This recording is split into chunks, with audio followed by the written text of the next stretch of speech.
आप देख रहे हैं इश्क़ इलाही, सूफिया और फुकरा की हकीकी तालीमात के रंग इश्क़ इलाही के संग। चैनल को सब्सक्राइब करें और करें नमाज इश्क अदा फुकरा की इमामत में। लेकिन जिंदगी ने ऐसे फुल स्टॉप लगाया हुआ था कि बिल्कुल भी जो है वो जिंदगी आगे मूव करने का नाम ही नहीं ले रही थी। तकरीबन 7-8 महीने गुजर गए। मेरे साथ के जितने भी लड़के थे तकरीबन उनके वीजे साहब सबके निकल आए। हम एक पूरा ग्रुप थे, तकरीबन 30-40 लोग थे उसमें। तो उनमें से कुछ लोग आज भी मेरे साथ कांटेक्ट में, और बिलखसूस शाहनवाज नाम का एक दोस्त है, वो आज भी मेरे साथ कांटेक्ट में। अगर वो मुझे सुन रहा है तो मैं उसको भी कहूँगा कि बड़े ज़िंदगी के अच्छे लम्हात गुजरे उसके साथ। अल्लाह तबारक व तआला उसे भी सलामत रखे। वो मुझे खबर देता रहता था, न्यूज़ देता रहता था कि साजिद भाई अभी ये चल रहा है, अभी ये हो रहा है, ये हो रहा है। बहुत सारे लोगों के वीज़े निकल आए लेकिन मेरा नहीं निकला वीज़ा। इस दौरान ही जो है मुहर्रमुल हराम का महीना चल रहा था और शायद 9 मुहर्रम था, 9 या 10 मुहर्रम था गालिबन। तो मुझे घर से माँ जी ने कहा कि जलेबी जो है वो ला के दो मुझे। पहले मैं अक्सर ही जाता था हमारे गगो सिटी वाली साइड से, उस साइड से मैं जलेबी लाता था, लेकिन खुदा को क्या मंजूर था मेरे ये तो इल्म में नहीं है। तो अल्लाह की ज़ात को जो भी मंजूर है, अल्लाह जो भी करता है बेहतर करता है। तो मैंने उधर जाने की बजाय मैंने कामा वाला मोड़ का रुख किया, उस तरफ मैंने अपने बाइक का पहिया घुमाया और वहाँ पर चला गया। वहाँ पर राणा साहब जलेबी बनाते थे, अलमारूफ राणा साहब, मेरे पीरो मुर्शद, मेरे हुजूर किबला सैंशाह पाक एहसानुल हक कादरी हुजूरी, जो उस वक़्त अलमारूफ राणा साहब के नाम से अभी भी मशहूर हैं, लोग उनको राणा साहब के नाम से ही जानते हैं। तो मैं वहाँ पर पहुँचा और मैंने उनको पहचाना नहीं, क्योंकि मैंने ज़िंदगी में उनको पहले जब देखा था तो उनकी ज़िंदगी का रुख जो है वो मैंने किसी और पहलू में देखा ज़ाहिरी तरह से। तो बिल्कुल एक सफ़ेद रीश और सफ़ेद दाढ़ी, और मैंने बिल्कुल भी उनको पहचाना नहीं। बखैर उन्होंने मुझे पहचान लिया और मुझे बुला के और बड़े अच्छे तरीके से मुझे मिले और कहने लगे कि साजिद बेटा क्या कर रहे हो। और पंजाबी में उन्होंने गुफ्तगू की, बड़ी सादा और फसी गुफ्तगू उनकी होती है पंजाबी। क्या कर रहे हो आजकल? तो मैंने कहा कि राणा साहब बात की है कि ज़िंदगी ने बहुत ज़्यादा जो है ना वो उलझनों में डाल दी है, बस उलझनों में ज़िंदगी गुजार रहा हूँ, लेकिन जॉब कर रहा हूँ लाइट स्कूल। आगे से मुझे वो कहने लगे कि ज़िंदगी की उलझनों का हल जो है वो अल्लाह तबारक व तआला की ज़ात की कुर्बत में है बेटा। तो मैंने कहा राणा साहब बस नमाजें भी शुरू कर दी हैं, इस्तग़फ़ार भी शुरू कर दी है, दुरूद पाक भी शुरू कर दी है, उलमा से भी लगाव है, जाता हूँ मस्जिद में भी जाता हूँ, सारा कुछ शुरू कर दी है, तो बस इस्तग़फ़ार भी करता हूँ, लेकिन सुकून ज़िंदगी के अंदर नहीं है। वो अपनी जलेबियाँ जो है वो ताज़ी बना रहे थे। कहते कि जलेबी हालांकि पड़ी हुई थी, ठंडी थी, शायद वो मेरे साथ और मजीद गुफ्तगू करना चाहते थे, या शायद ये उनका प्यार था, ये उनकी मोहब्बत थी कि कुछ लम्हे जिंदगी के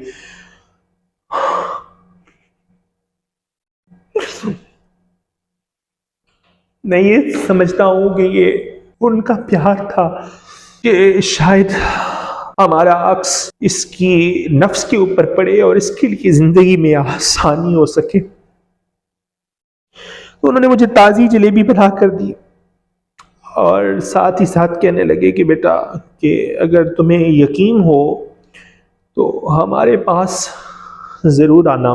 बखैर यकीन तो मुझे किसी चीज़ पर भी उस वक़्त नहीं रहा था। इवन कि आपको हकीकत बताऊँ, माज़अल्लाह नऊज़ुबिल्लाह अस्तग़फ़िरुल्लाह मिन ज़ालिक, नक़्ल बिल कुफ़र कुफ़र नबाशिर, कि मुझे अल्लाह की ज़ात पर भी यकीन नहीं रहा था। इस हद तक मैं मायूस हो चुका था ज़िंदगी से, और लग रहा था कि जैसे ज़िंदगी को या तो ख़ुद ख़त्म कर लूँगा, तो या जो ये ताकतें हैं शैतानी ये मेरी ज़िंदगी को ख़त्म कर देंगी। ये दो चीज़ें, दो ऑप्शन तो मेरे जहन में, ये वसवसों में ये घूम रहे थे। मैंने उनको कहा कि जी बाबा जी राणा साहब मैं इंशाल्लाह आपको ज़रूर मिलूँगा, लेकिन उनसे मुलाकात का भी अरसा मैक्सिमम 4 महीने तक मैं उनसे नहीं मिला। कि ये कह लें कि जब भी इरादा करता तो नहीं उनसे मुलाकात हो पाती, उधर जा ही नहीं सकता था, ना जा ही नहीं पाता, कोई ना कोई ऐसा बीच मेडिकल कोई ना कोई काम ऐसा पड़ जाता। फिर एक जो है हमारा दोस्तों का एक टूर बना लाहौर का, और वो जो दोस्त अहबाब थे साथ, अगर वो मुझे सुन रहे हैं तो मैं उनका भी शुक्रगुजार हूँ। तो मोती मस्जिद का सुना कि वहाँ पर जो भी दुआ मांगी जाए नफल पढ़ के तो वो कबूल हो जाती है। लाहौर में शाही किले के अंदर है ये मस्जिद। तो मैंने सोचा कि चले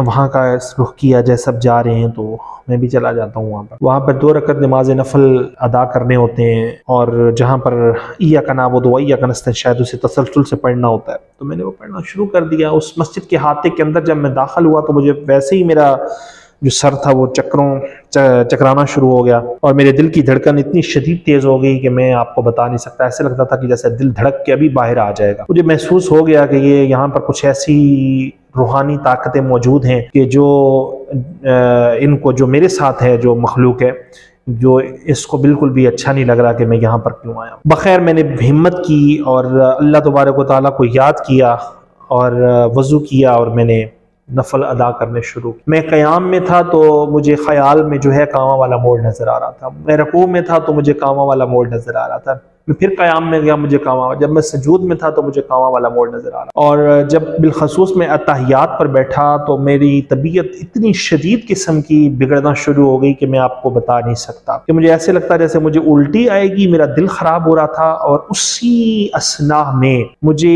एक मजजूब हैं हमारे इलाके के और मेरे पीरो मुर्शिद के बड़े अच्छे दोस्त हैं। और हकीकत ये है कि दुनिया उनको मजजूब समझती है, हकीकत में वो मजजूब थे नहीं। वो एक कसीदा रूही का अमल होता है। तो वो उन्होंने इस तरीके से किया कि जब हक उन पर खुला, हक उन पर वाज़ेह हुआ तो उन्होंने दुनिया को वैसे ही थू कर दिया और दुनिया से बेजारी इख्तियार कर गए। और जानते बूझते हुए भी वो अपने आप को महवियत में ले गए। लोग उनको मजजूब समझते थे, लेकिन मजजूब जो होता है वो उससे बिल्कुल भी होश नहीं होता। ना उसे खबर होती है अपने आप की, ना उसे दुनिया की खबर होती है कौन आ रहा है कौन जा रहा है। लेकिन उन्हें हर चीज़ की खबर थी, ज़ाहिरी तौर पर भी और बातनी तौर पर भी। और मकामे कलंदर पर वो फाइज थे। और मुझे उनका अक्स जो है वो अपने सामने नज़र आया। मुझे ऐसे लगा कि जैसे वो स्टिक लेकर जो है ना मेरे सर के ऊपर खड़े हों, उसी जगह पर, उसी मकाम पर, उसी मोती मस्जिद। और मैं सजदे की अत्तहियात की पोजीशन में ही था तो मुझे उन्होंने हाथ से पकड़ा, जैसे मुझे हाथ से पकड़ा हो जैसे मैं ख्वाब देख रहा हूँ। तो मुझे कामा वाला मोड़ यानी कि राणा साहब की दुकान के सामने लाकर खड़ा कर दिया। मुझे ये महसूस हुआ कि जैसे ये दुकान है। बखैर मैंने सलाम फेरा और उस सलाम फेरने के बाद मैंने जो शायद वहाँ पर मेरे साथ थे, दोस्त थे, उनके साथ भी इस चीज़ का इजहार किया और मैंने कहा कि नहीं मुझे वहाँ पर जाना चाहिए। मुझे तो 4-5 महीने पहले मुलाकात हुई थी उनसे, तो उन्होंने कहा था कि मिलना, लेकिन मैं उनसे नहीं मिल सका। तो मुझे ज़रूर वहाँ पर जाना चाहिए। पक्का और पुख्ता इरादा कर लिया उसके बाद